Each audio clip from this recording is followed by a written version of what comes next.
The commander of Ukraine's Azov regiment says his soldiers have finally ended their defence of the devastated port city of Mariupol.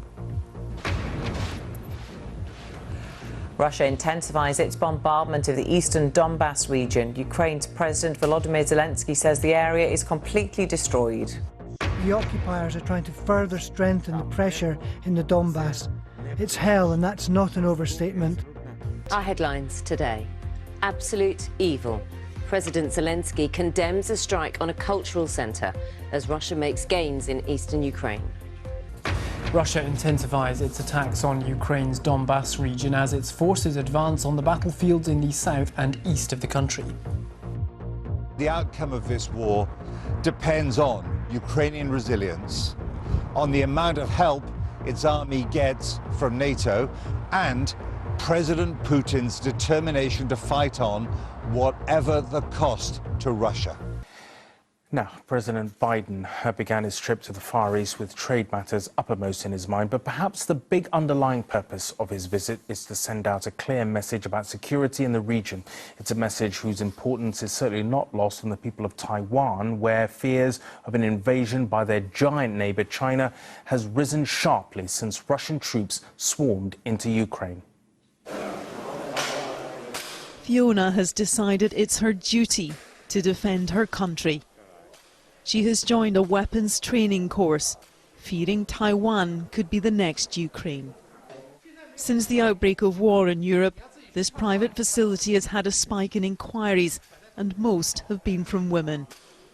Only men undergo military service, so teachers like PayU are paying for lessons. Watching Ukrainian citizens take up arms to fight off Russian soldiers has prompted her and others to be prepared for an invasion from China.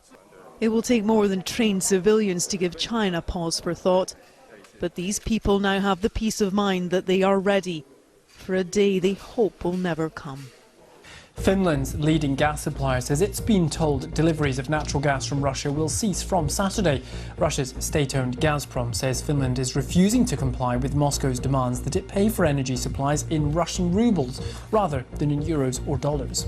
The 12-day Cannes Film Festival, one of the biggest events in the movie industry calendar, is coming to the end of its first week. And of course there have been some very sobering films to see here in Cannes. The war in Ukraine continues to be an ongoing feature of the festival. This morning I saw a documentary called Mariupol 2, shot in a rather tragic way by a Lithuanian filmmaker who was killed allegedly by Russian forces in April, and his fiancée smuggled out the footage and they assembled this film together. It's a very grim portrait of a community really living amidst devastation. And it's strange when you come to Cannes, you watch a film like that, and then you come out here, beautiful Mediterranean sunshine, cappuccinos, baguettes, whatever you want, and you're in a different world. And double fault for Wimbledon as it's stripped of its ranking points over its decision to ban Russian players from this year's championships because of the war in Ukraine. Now, the Express says that the royal family has secretly opened its doors to house refugees fleeing the war in Ukraine. There have been developments when it comes to the war on Ukraine. Russian forces are now claiming victory in the port city of Mariupol after a siege which lasted more than 2 months. Well, let's have a look at the map just to get a sense of what's happening. Donbas region, which includes Mariupol, is now the key focus for Russia. The Kremlin says that what it calls the liberation of Luhansk province is nearing completion, and it's intensifying its attacks on neighbouring Donetsk. Well, let's speak to Jeremy Bowen, who joins us now from Dnipro. Jeremy, very good morning to you. Just give us your sense. We described some of what the Kremlin is calling the successes and their victories. Give us your sense of what's actually happened. Well, from what we're hearing from our own connections with the Ukrainian troops who are fighting in the Donbas area, the Russians have moved forward. In fact, in official communiques from the Ukrainian General Staff, they've said the same thing. It's a matter of miles. It's not like there's a major breakthrough and they're pouring through. But I think the word I've been using is that the Ukrainian defenses are creaking. They haven't broken, but they've had to retreat. They've blown bridges to try to slow down the Russian advance. So in this particular area, Luhansk, which is the if you like, the northeastern part of the Donbas area, that's the area which they're really prioritizing. And this morning, what we were hearing from people who are there, from the military side of people who are there, is that the Russians are doing more airstrikes, more shelling, and really trying to ramp up the firepower to break those Ukrainian defenses, because yesterday in Moscow, the Russian defense minister said that shortly Luhansk would be 100% in their hands.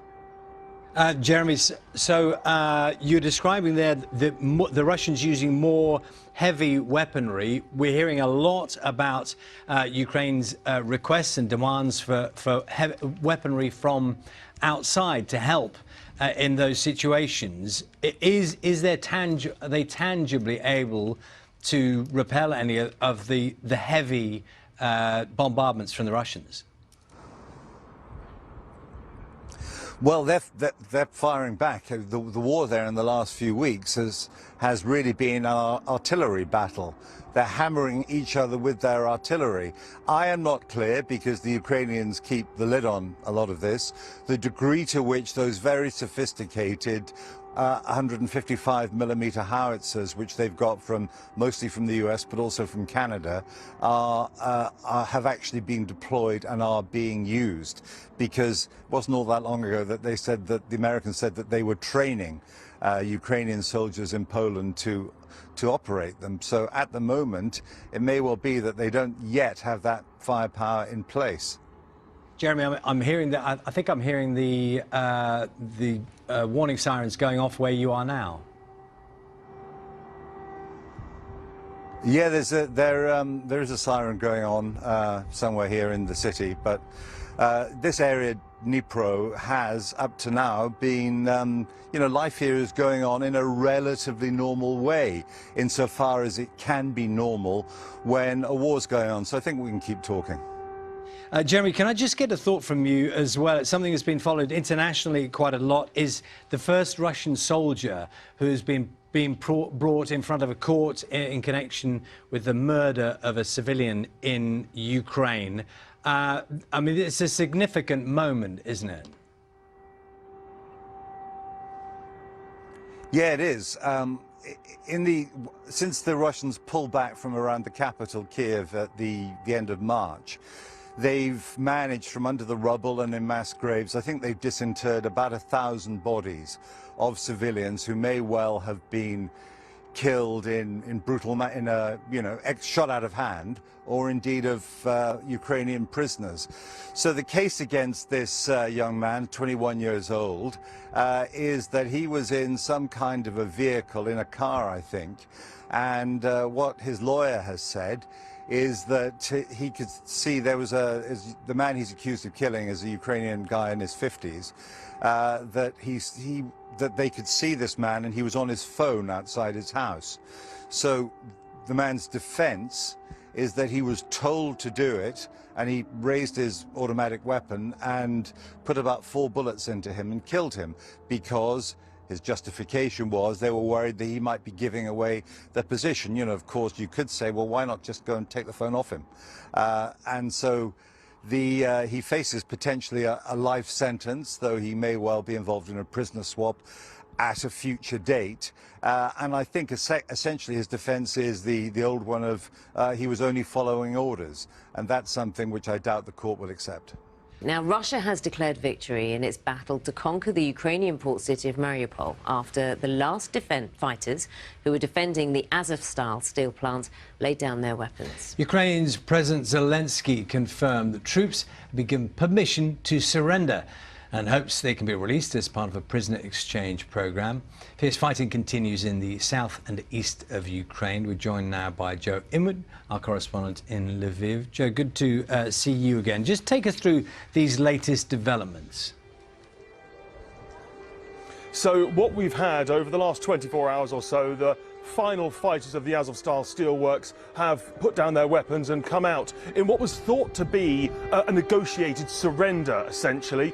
They've been resisting there in this last holdout in the city for a couple of weeks, but they'd run out of food, of ammunition, of water, and have been told by President Zelensky that it was time for them to give up the fight to save their lives. Now, they have, we understand, been taken, some of them to prison camps, some to hospitals, but there is still uncertainty about what's going to happen to those of them that are in the Azov Battalion, the controversial unit of the National Guard that's become sort of a bête noire of the Russians, and especially the leaders of that who've put up such fierce resistance. Now, the consequence of that resistance has been that these Russian troops have been held in place, pinned in place, thousands of them, for almost the entirety of this war, and unable to join the battle for the rest of the east of the country, for this region called the Donbas that we talk about so often. But they are now free, and what we're seeing is a really significant Russian push. Essentially, the full weight of the Russian military is now coming into this one small area of eastern Ukraine. They're breaking through defences, we understand, near a town called Popasna, and what they're going to try and do is encircle the Ukrainian forces that are in the cities of Lysychansk and Severodonetsk. That is going to take them time. They're not going to push through straight away, but they are really pushing all of their might on that one route. And just as one encirclement comes to an end, it seems they're trying to create another in the east of Ukraine. Joe, not for the first time, I noticed you have the sirens behind you there, and indeed our audience will know. We spoke to Jeremy Bowen in Dnipro, and he too had sirens going at that point. So I'm assuming you're okay and everything's fine there, Joe. Yes, we are. It's worth explaining that we do have sirens quite often, and we are taking them seriously. We always do. But I think it depends how you react to them, depends on where you are in the country. And where I am in the far west, there have been missile attacks in the city of Lviv. There have been attacks, but they often take place around the extremities, essentially outside of the city. The city itself has actually never been hit. What they've targeted is infrastructure, is military bases, and that sort of thing. So we react very differently here in Lviv to how we would if we were in Dnipro, for example. But yes, it is something that we take seriously, and it's worth saying that we do have other forms of intelligence that come into us. It isn't just the sirens. We have local producers, local fixers who give us information as well. And so there are times when we're told this is one that you really take seriously, and there are others when you make a balanced judgment on what the best course of action is. Joe, thank you very much.